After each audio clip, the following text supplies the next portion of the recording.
Combat Medic First Class David Reeves was pinned down in a ruined building on Kessler's Ridge, fighting a losing defensive action against Nethkari forces that had broken through coalition lines. His squad was providing cover for civilian evacuation, buying time with their lives so transport ships could escape. They weren't expected to survive. The Nethkari were a formidable warrior species, distinctive pointed ears that could track sounds through combat chaos, skin that shifted through metallic colors indicating combat states, and a military reputation built on overwhelming tactical superiority. This particular offensive had coalition forces in retreat across the sector. David's squad had been holding their position for 3 hours. He'd patched wounds as fast as he could, but he was losing soldiers faster than he could save them. When the Nethkari finally breached their position, David found himself face to face with what he assumed was death. A Nethkari warrior in full combat armor, weapon raised. Except the warrior froze, stared at him. Her distinctive ears positioned in a way David's combat training said indicated shock rather than aggression. Her skin cycled rapidly through colors that didn't match combat protocols. She lowered her weapon slowly and removed her helmet, revealing a face David didn't consciously recognize, but that triggered something deep in his memory. A medical facility, emergency treatment, someone he'd helped years ago without knowing who they were. "I remember your hands," the Nethkari warrior said in perfect coalition standard, her voice carrying across the sudden silence as combat around them hesitated in confusion. 6 years ago, Coalition Medical Station on Terminus. I was bleeding from shrapnel wounds. You operated for 11 hours to save my life when triage protocols said I was too injured to be worth the resources. She stepped closer, and David could now see that she wasn't just any warrior. The markings on her armor, the deference shown by nearby Nethkari soldiers frozen in confusion, this was someone extremely high-ranking. "You held my hands while I regained consciousness," she continued, her skin showing colors David didn't recognize from his training. "Told me I was going to survive. Asked my name not because you needed it for records, but because you said everyone deserves to be a person, not just a patient. You called me Kira because I couldn't pronounce my full designation through the pain." David's memory flooded back with devastating clarity. 6 years ago, David had been stationed at a coalition medical facility that treated casualties from multiple conflicts. One night, a Nethkari soldier had been brought in catastrophic injuries from an improvised explosive device. Triage assessment of unsurvivable, recommendation to provide comfort care, and move to the next patient. David had looked at her vital signs and thought unsurvivable was premature. He'd fought the triage officer, argued that with the right intervention she had a chance, and then spent 11 hours in surgery proving it. He'd held her hands while she regained consciousness because she'd been alone, scared despite her warrior training. And David had learned that sometimes frightened soldiers needed human contact more than clinical competence. He'd asked her name because reducing patients to case numbers felt wrong. She'd whispered something in Nethkari that he couldn't pronounce, and he'd shortened it to Kira because she'd smiled weakly when he tried. He'd treated her for 2 more weeks as she recovered, talking to her about everything and nothing because he couldn't stand the silence of patients left alone with their pain. When she was stable enough for transfer back to Nethkari medical facilities, he'd never learned who she was beyond: Nethkari soldier, IED survivor, surprisingly strong recovery.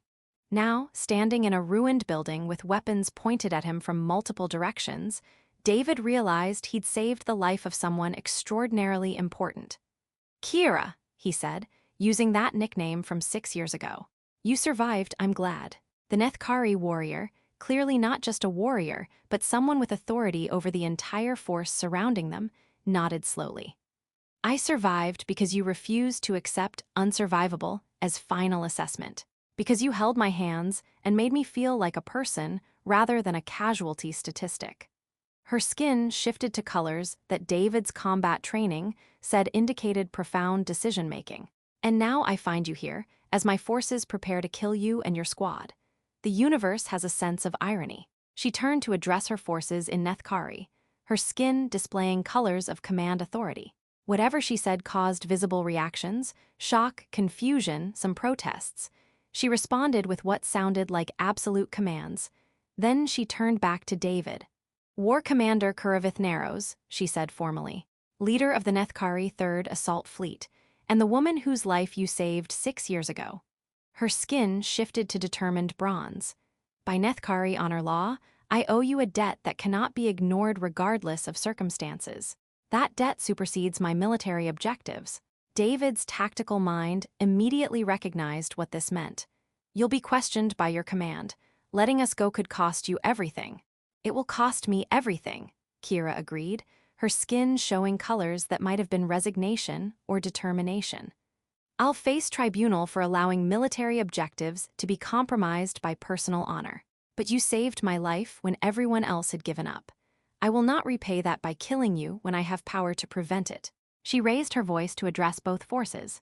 I'm granting safe passage for this coalition squad and the civilians they're protecting. My forces will hold position while you evacuate. Once evacuation is complete, we'll resume operations in this sector, but not here and not against you specifically. David's squad stared in shocked disbelief. The Nethkari forces looked equally confused, though they obeyed their commander's orders.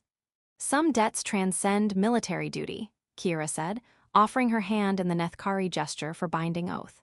Go, evacuate your people. And know that whatever happens to me for this choice, I make it gladly because it's the only choice that honors what you gave me. David took her hand, feeling the tremor beneath her warrior's composure. Thank you, for your life and for theirs. No, Kira said quietly, thank you for mine. The story of War Commander Kuravith Narrows stopping a military offensive because of an honor debt to a human medic spread across both Nethkari and coalition space faster than official reports. The political fallout was immediate. Kira faced military tribunal as she'd predicted. Hardline officers saw her actions as betrayal, allowing strategic targets to escape for personal reasons. But something unexpected happened. Other Nethkari soldiers, including many she'd commanded, spoke for her. They testified that honor debts were foundational to Nethkari culture, that refusing to acknowledge such a debt would be the real betrayal. The coalition diplomatic corps, seeing opportunity, began pushing for formal negotiations. If a Nethkari war commander would stop an offensive over honor debt to a medic, maybe there was basis for broader peace discussions. David was called to testify at both Kira's tribunal and subsequent coalition hearings. He explained what he'd done 6 years ago. I'm a medic. Someone was dying who could be saved. Triage said she was too injured to be worth resources, but I disagreed. So I operated for 11 hours and proved my assessment was right. That's not heroism. That's just doing my job and refusing to give up on someone because paperwork said they were hopeless.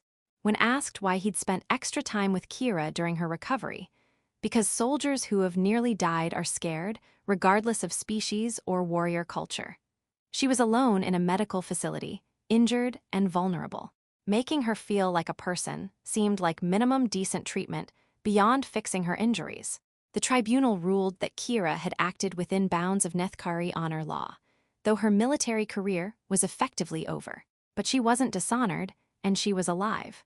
The coalition offered her a position in diplomatic corps, specifically in negotiations with Nethkari leadership.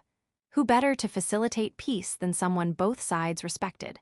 3 years later, the Treaty of Kessler's Ridge formally ended the conflict. The signing ceremony